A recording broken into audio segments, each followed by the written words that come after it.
Bonjour, donc je pense que aujourd'hui c'est encore avec le même plaisir que je vous retrouve.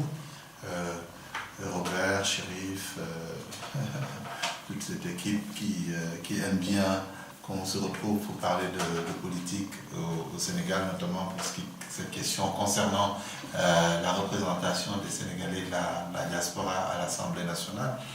Vous savez, donc c'est un sujet pour lequel je vous disais au moment du référendum qu'il fallait qu'on s'attende, qu'on se prépare à faire des propositions à Monsieur le Président de la République. Parce que c'est inévitable.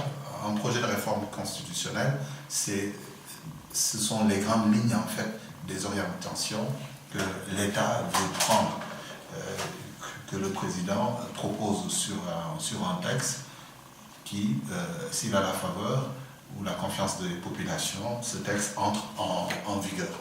En tout cas, je vous disais donc en septembre qu'il était important que l'on se prononce pour pouvoir faire des propositions à Monsieur le Président de la République par rapport à cette question concernant la représentation des Sénégalais de l'extérieur à l'Assemblée nationale par des députés à nous dédiés.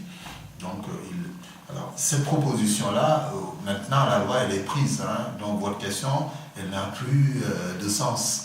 Qu'est-ce que je pense du fait que le président ait pris 15 députés, qu'il décide de ne pas les tirer de la liste nationale, mais plutôt d'augmenter? Je pense que ce chapitre-là, il est clos maintenant. La décision, elle est prise, elle concerne une augmentation du nombre des députés, et par rapport à ça, on ne peut pas revenir en arrière. Je pense qu'il faut maintenant travailler avec cette disposition-là, parce que ça a fait l'objet d'une loi qui a été votée à l'Assemblée nationale le 2 janvier dernier. Maintenant, nous allons être représentés à l'Assemblée par 15 députés. 15 députés qui vont être élus à partir de 8 circonscriptions. 8 circonscriptions ont été créées, comme je l'ai suggéré, dans les différents continents. Le législateur sénégalais a réparti le globe en 8 circonscriptions électorales diaspora, desquelles 8 circonscriptions on va pouvoir élire les députés à l'Assemblée nationale. L'autre question que vous avez posée, elle a un sens. Dans le comment. C'est-à-dire qu'aujourd'hui, avec les dispositions qui sont en vigueur, la solution pour pouvoir être élu, c'est d'être investi par un parti politique, par une coalition de partis politiques, ou avoir réuni les 10 000 signatures pour pouvoir être candidat à cette élection. Donc je pense que pour nous qui sommes de la diaspora, vraiment, comme je l'ai dit il n'y a pas longtemps, prétendre pouvoir aller chercher les 10 000 signatures, c'est une gageure. C'est vraiment une mission impossible. Ce dans la mesure où les délais qui nous séparent de l'échéance électorale sont relativement courts, autant pour moi, les délais. Ils sont relativement courts. L'échéance électorale est très très proche et je ne crois pas à la chance d'un immigré qui voudrait aller chercher 10 000 signatures dans les conditions telles que le code électoral le définit. Ce n'est même plus 10 000, c'est 2% de... Non, c'est extrêmement impossible. Je pense que ce qui reste aux frères et sœurs qui aspirent à la représentation des Sénégalais de la diaspora, c'est comme je le disais au moment du bilan de la réforme constitutionnelle, c'est que chacun aille se battre dans son parti politique. Que ceux qui ont des ambitions intègrent des partis ou des coalitions, s'ils n'y sont pas déjà, ou qu'ils intègrent des coalitions de partis, qu'ils travaillent avec cela, pour pouvoir justement se positionner, être candidat et maintenant être confronté aux autres candidats qui seront investis. Et de ce point de vue-là, nous pourrons faire les choix qu'il faut pour que les gens puissent être représentés à l'Assemblée nationale. L'autre question, c'était la question du groupe parlementaire. Un groupe parlementaire, c'est 10% de l'électorat. Nous étions à 150, maintenant on est à 165. 165, 10% de 165, c'est 16, donc 16, c'est possible de les avoir parce qu'il y aura les 15 nouveaux députés qui vont arriver, mais il y avait déjà des députés qui étaient élus, eux, sur la liste nationale.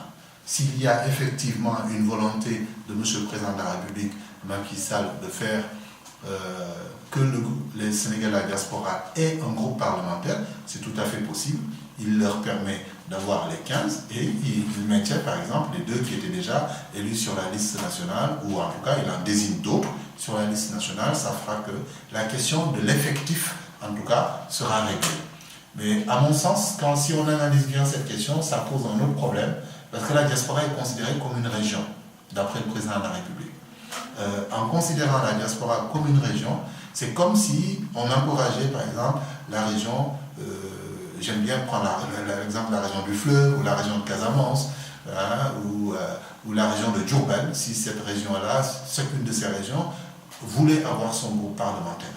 Ce serait différent. Mais bon, il faut reconnaître que la diaspora, c'est une affaire particulière. C'est une volonté politique qui veut que la diaspora soit représentée. Si aussi le président de la République souhaite à l'ouverture de la prochaine législature, que les Sénégalais de la diaspora puissent avoir un groupe parlementaire, c'est tout à fait possible, arithmétiquement parlant. Les 15 nouveaux qui vont arriver, il suffit qu'il y ait 1 ou 2 qui soient placés sur la liste nationale et qu'ils soient élus pour qu'il y ait un effectif suffisant pour former un groupe parlementaire. Ou alors que les non-inscrits viennent s'ajouter, viennent s'inscrire dans la liste des élus sénégalais de la diaspora. Mais l'autre complication, c'est qu'en raisonnant de cette manière, ça supposerait que tous les élus viennent de la même coalition ou du même parti politique. Ça me paraît...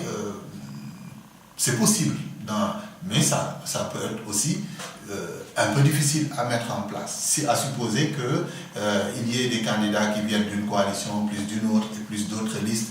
Donc ça ferait que l'idée d'avoir un groupe parlementaire de la diaspora ne pourrait pas opérer dans ces conditions-là, s'il n'y a pas d'entente entre ces élus issus de la diaspora qui accepteraient de dépasser le clivage politique, mais il y aura un problème sacré, parce qu'il n'est pas permis à quelqu'un de démissionner du parti qu'il a fait élire, au risque de perdre son mandat. Mais là, très honnêtement, je ne vois pas comment ça pourrait techniquement se faire, si ce n'est, comme je l'ai dit tout à l'heure, que ce soit une dérogation qui soit accordée au Sénégal de la diaspora pour qu'ils puissent constituer un groupe parlementaire. C'est une bonne idée, si ça peut se faire, ça peut aider aussi à voir clair dans le jeu politique. Alors, comment les députés vont travailler, avec quels moyens? Écoutez, moi je ne suis pas partisan de la demande de toujours plus. Je ne suis pas partisan de cela. Les gens ont demandé à être députés. S'ils ont la chance d'être députés, qu'ils se contentent des possibilités qui sont offertes aux députés. Les députés, une fois élus, ils sont pris en charge par l'Assemblée nationale, par le budget de l'Assemblée nationale pour ce qui concerne leur hébergement. Ils ont un studio, pour ceux qui sont des députés simples, à l'un des hôtels des députés à Dakar. C'est déjà une prise en charge conséquente. En dehors de cela, ils ont tous un véhicule qui leur est mis à disposition. Je pense qu'il leur est maintenant offert. Donc, ça aussi, c'est une prise en charge. Il y a la mutuelle, il y a le resto, il y a ceci, il y a ça. Je pense que pour les Sénégalais de la diaspora, c'est un début. 15, je pense que c'est conséquent. Hein. Rajouter en plus, ce n'est pas 15 extraits de la liste nationale, mais c'est 15 rajoutés dans l'effectif ancien. C'est déjà des charges supplémentaires. Je pense que les députés qui viennent, ils doivent accepter de faire le sacrifice d'aller à l'Assemblée, pas pour s'enrichir ou chercher à avoir des privilèges que pour eux, mais savoir qu'ils viennent pour poser des jalons, commencer un travail qui pourra être profitable à l'ensemble de la communauté sénégalaise pour que, justement, on essaie de faire avancer les choses. Comment les députés vont travailler? Pour moi, avec quels moyens? C'est les moyens habituels, réservés aux députés qui seront là. Maintenant, j'avais fait une estimation du coût de revient de cela, mais c'est extrêmement précis. C'est très très précis. Le coût, il part de la prise en charge en termes de rémunération. Il part de la prise en charge en termes de logement. Il part de la prise en charge en termes de dotation en carburant.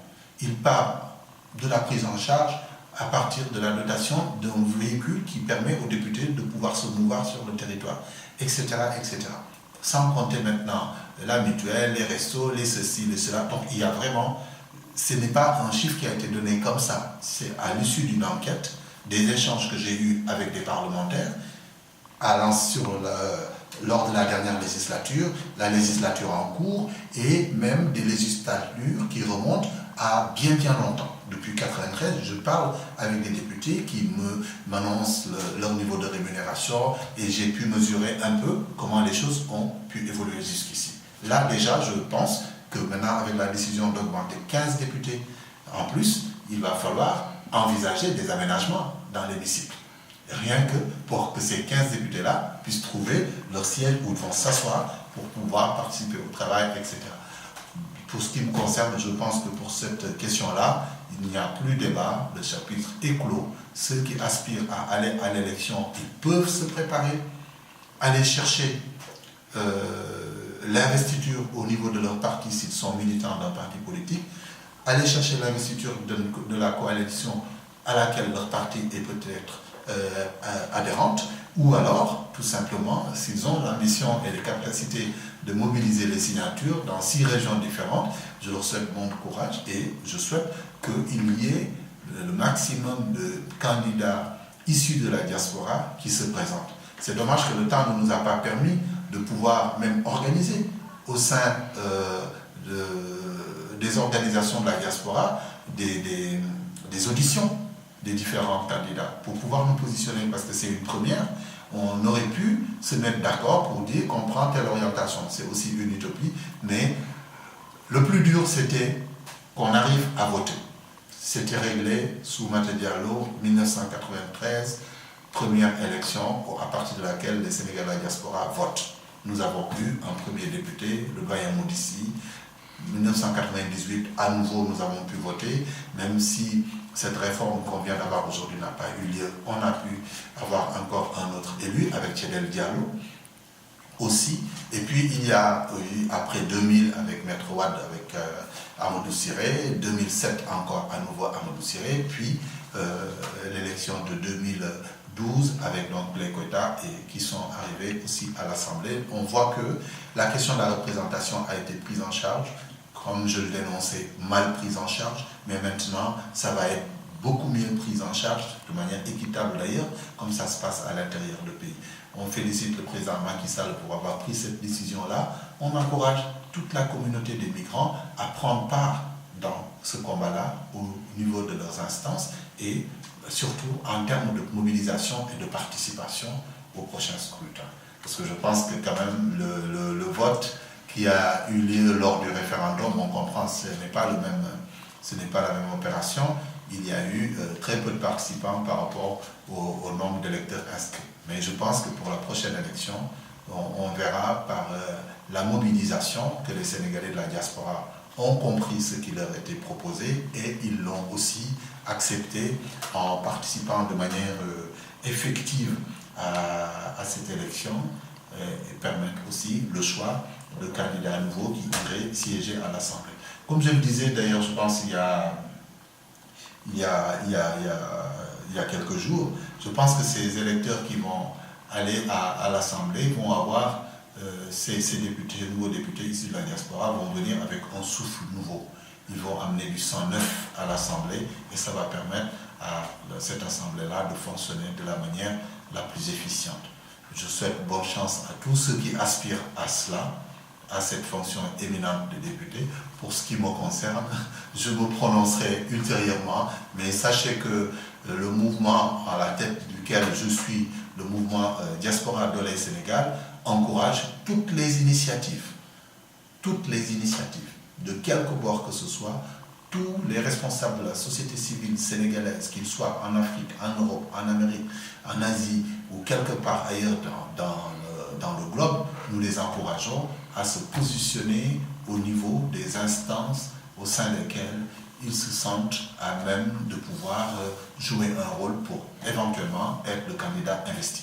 Nous serons là, nous soutiendrons tout le monde pour que chacun, là où il se sent à l'aise, il puisse être investi par son parti et que tout le monde aille travailler pour le Sénégal.